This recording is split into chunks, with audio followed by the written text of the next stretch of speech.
Good morning students. How are you students? आज जो है लेसन स्टार्ट करने से पहले आप लोगों को एक इन्फॉर्मेशन देनी है। इन्फॉर्मेशन रिगार्डिंग जूम क्लासेस है। बच्चों, आप लोग सभी जब भी जूम क्लास हो किसी भी सब्जेक्ट की, आप उसके अंदर जो है ज़रूर अपनी जो है अटेंडेंस लगवाएं।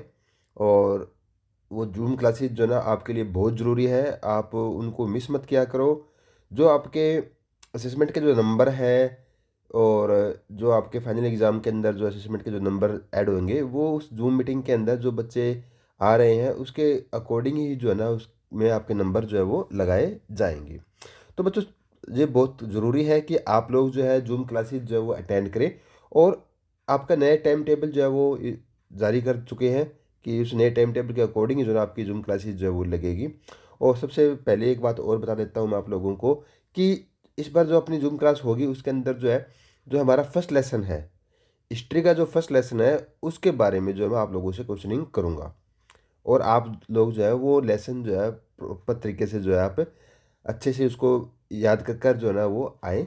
और उसमें जो है आपसे क्वेश्चनिंग की जाएगी और उसके जो है आपके जो हमारे जो एनालाइज किया जाएगा आप लोगों के ऊपर कि जो कौन कौन से बच्चे जो कितने क्वेश्चन के आंसर दे रहा है, और उसके हिसाब से जो ना आप लोगों के असेसमेंट के जो नंबर वो लगेंगे।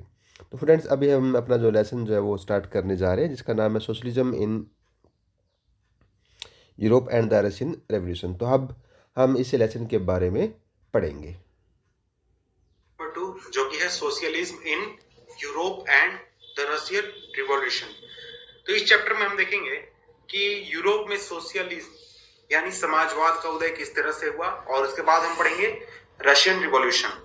तो इस चैप्टर में पहला टॉपिक है the age of social change. The age of social change. तो जैसा कि हमने पिछले चैप्टर में पढ़ा था कि किस तरह से आइडिया ऑफ फ्रीडम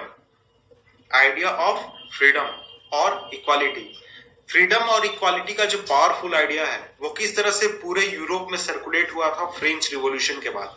तो फिर पिछला जो चैप्टर था वो था फ्रेंच रिवॉल्यूशन। उसमें हमने पढ़ा फ्रेंच रिवॉल्यूशन के बाद idea of freedom and equality ये पूरे यूरोप में सर्कुलेट हो चुका था। तो जो फ्रेंच रिवॉल्यूशन था उसने एक तरह की पॉसिबिलिटी खोल दी थी, ओपन कर दी थी कि जो सोसाइटी है वो किस तरह से स्ट्रक्चर होता है उसको चेंज करने का, यानी अचानक से पूरे सोसाइटी में चेंज लाने का एक पॉसिबिलिटी फ्रेंच रिवॉल्यूशन ने क्रिएट की थी।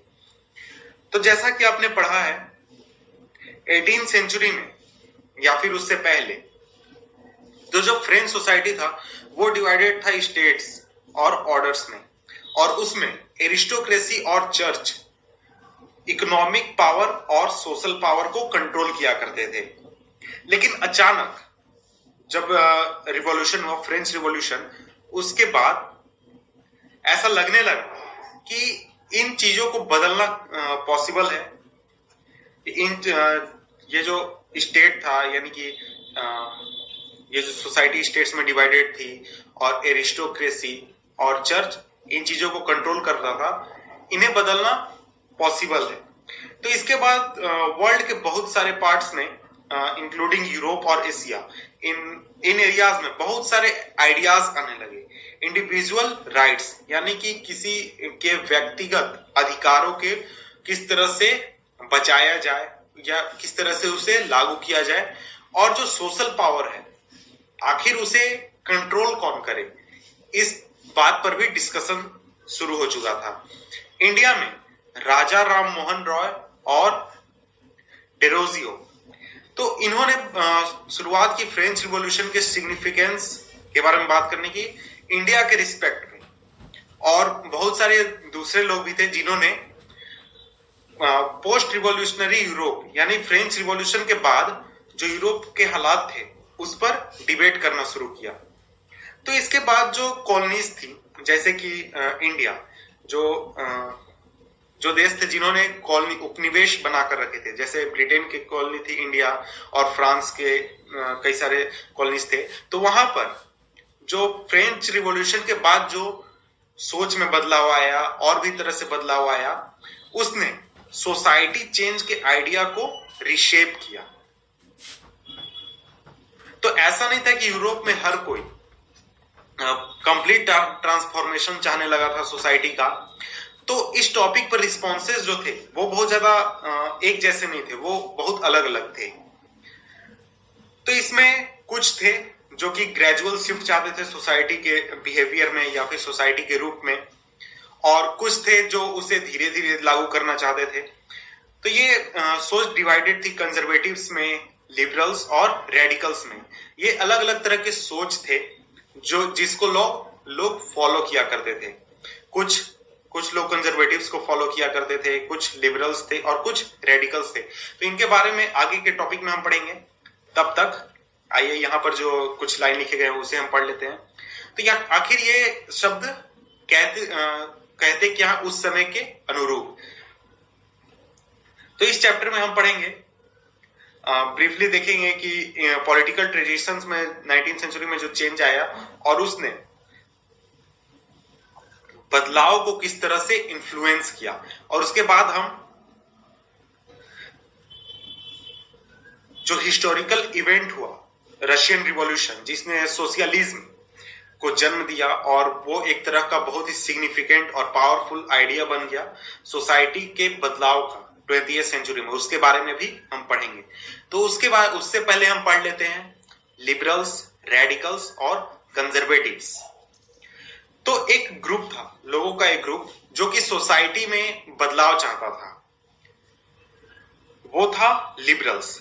लिबरल्स जो थे वो एक ऐसा देश बनाना चाहते थे, वो एक ऐसा नेशन चाहते थे जो ऑल रिलीजन्स को टॉलरेट करे, जिसमें सभी धर्मों के लोग खुशी खुशी रह सके। तो ऐसा हमें ध्यान में रखना चाहिए कि जिस समय ये थिंकिंग आई थी उस समय में जो यूरोपियन स्टेट्स थे यूजुअली किसी न किसी धर्म को फॉलो किया करते थे। जैसे कि ब्रिटेन जो था वो चर्च ऑफ इंग्लैंड को फॉलो करता था और ब्रिटेन की गवर्नमेंट चर्च ऑफ इंग्लैंड को सपोर्ट करती थी। वैसे ही ऑस्ट्रिया और स्पेन की गवर्नमेंट कैथोलिक चर्च को सपोर्ट किया करती थी। तो लिबरल्स डायनेस्टिक रूल्स के अनकंट्रोल्ड पावर को भी अपोज करते थे, यानी जो राजवंश के राजा होते थे वो पूरी तरह से डायनेस्टिक रूल हुआ करते थे, उनके अनकंट्रोल्ड पावर को भी अपोज करते थे। और वो चाहते थे कि सरकार के विरुद्ध जो कि किसी व्यक्ति के व्यक्तिगत राइट्स हैं, इंडिविजुअल राइट्स हैं, उसे प्रोटेक्ट किया जाए, उसे बचाया जाए। वो चाहते थे कि एक रिप्रेजेंटेटिव इलेक्टेड पार्लियामेंट्री गवर्नमेंट का निर्माण हो और जो सब्जेक्ट टू लॉज, यानी कि जो नियम कानून की चीजें हैं वो इंटरप्रेट किए जाए जुडिशरी के द्वारा, वेल ट्रेंड जुडिशरी के द्वारा, जो कि रूलर्स और ऑफिशियल से इंडिपेंडेंट हो। तो ऐसा उनका थिंकिंग था। लेकिन ऐसा हम नहीं कर सकते कि वो पूरी तरह से डेमोक्रेटिक थे, क्योंकि वो यूनिवर्सल एडल्ट फ्रेंचाइज में बिलीव नहीं करते थे। यूनिवर्सल एडल्ट फ्रेंचाइज तो आप जानते ही होंगे, मैं उसे एक बार फिर बता देता हूं। इसका मतलब कि एक तय उम्र के बाद एक देश में रहने वाले हर एक सिटीजन को वोट करने का अधिकार होना, यह हुआ यूनिवर्सल एडल्ट फ्रेंचाइज। तो जो लिबरल्स थे उनका मानना था कि वैसे लोग और सिर्फ मेन जिनके पास प्रॉपर्टी है सिर्फ उन्हें ही वोट करने का अधिकार हो, और वो वोमेन के लिए भी वोट का अधिकार नहीं चाहते थे। तो इस तरह से हम कह सकते हैं कि वो पूरी तरह से डेमोक्रेट नहीं थे। इसके बाद रेडिकल्स, आइए हम रेडिकल्स को देखते हैं। रेडिकल्स ऐसे लोग थे जो एक ऐसा देश बनाना चाहते थे जहां की गवर्नमेंट उस देश के मेजोरिटी पॉपुलेशन के अधीन हो, यानी मेजोरिटी ऑफ पॉपुलेशन जैसा कहे वैसा वो बिहेव करे, और उसमें से ज्यादातर लोग वोमेन्स सफरेज यानी महिलाओं के वोटिंग अधिकार को भी सपोर्ट किया करते थे।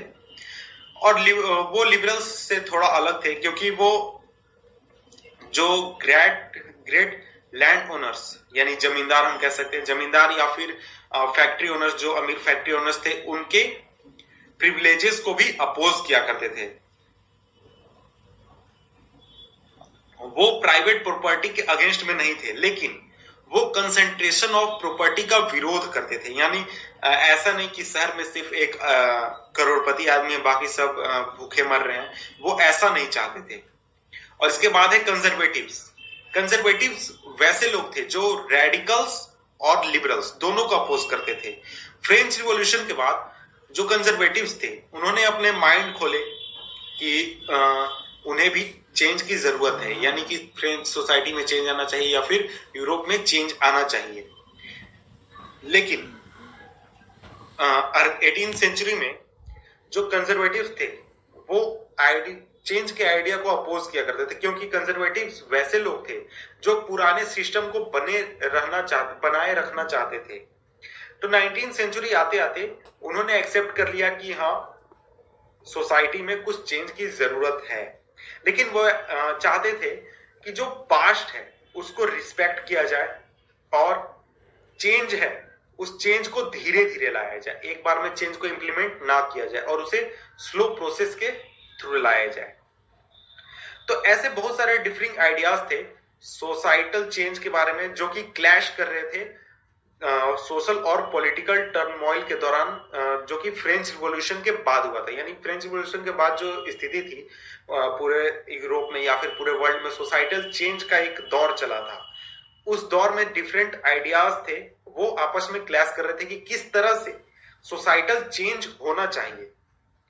इसके बाद बहुत सारे अटेम्प्ट्स हुए रिवॉल्यूशन में या फिर नेशनल ट्रांसफॉर्मेशन में 19th सेंचुरी में, जो कि जिन्होंने हेल्प किया डिफाइन करने में लिमिट और potential of this political tendencies.